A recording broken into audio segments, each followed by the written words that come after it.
Bonjour, je m'appelle César Duchesne, j'ai 11 ans et j'habite à Montluçon. Je représente l'école Jean Rostand-Vallon. Je vais vous lire un extrait du livre La sorcière du placard au balai de Pierre Gripari. Que faire?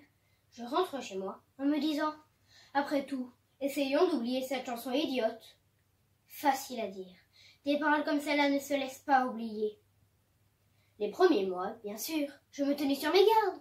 Et puis, au bout d'un an et demi, la maison, je la connaissais bien. Elle m'était familière, je m'y étais habituée. Alors, j'ai commencé à chanter la chanson, aux heures où la sorcière n'était pas là. Et puis dehors, où je ne risquais rien. Et puis, je me suis mise à la chanter la nuit. Mais pas entièrement. Je disais simplement « Sorcière, sorcière ». Et puis, je m'arrêtais. Il me semblait alors que la porte du placard au balai se mettait à frémir. Mais comme je restais là, la sorcière ne pouvait rien.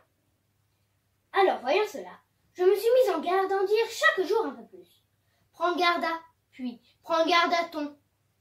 Et puis, prends garde à ton je m'arrêtais juste à temps. Il n'y avait plus de doute. La porte frémissait, tremblait sur le point de s'ouvrir. Ce que la sorcière devait rager à l'intérieur. Ce petit jeu s'est poursuivi jusqu'à Noël dernier. Cette nuit-là, je rentrais chez moi après avoir réveillonné chez des amis un peu pompettes sur le coup de 4 heures du matin en me chantant tout au long de la route « Sorcière, sorcière, prends garde à ton derrière ». Bien entendu, je ne risquais rien puisque j'étais dehors. J'arrive dans la grande rue. « Sorcière, sorcière », je m'arrête devant ma porte. « Prends garde à ton derrière ». Je sors la clé de ma poche. « Sorcière, sorcière », je ne risquais toujours rien. Je glisse la clé dans la serrure. Prends garde à ton derrière.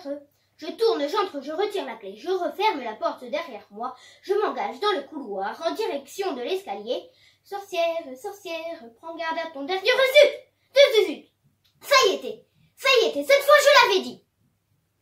Au même moment, j'entends tout près de moi une petite voix, pointue, aigre et méchante. Ah, vraiment? Et pourquoi est-ce que je dois prendre garde à mon derrière? C'était elle. La porte du placard était ouverte et elle était campée le poing droit dans la hanche et un de mes balais dans la main gauche. Bien entendu, j'essayais de m'excuser. « Oh, je vous demande pardon, madame. C'est un moment de distraction, j'avais oublié que... Enfin, je veux dire... Je chantais ça sans y penser. » Elle ricana doucement. « Sans y penser? Menteur! Depuis 2 ans, tu ne penses qu'à ça. Tu te moquais bien de moi, n'est-ce pas, lorsque tu t'arrêtais au dernier mot, à la dernière syllabe. Mais moi, je me disais, patience, mon mignon. Un jour, tu la cracheras, ta petite chanson, d'un bout à l'autre. Et ce jour-là, ce sera mon tour de m'amuser. Eh bien, voilà, c'est arrivé. Moi, je tombe à genoux et je me mets à supplier. Pitié, madame, ne me faites pas de mal.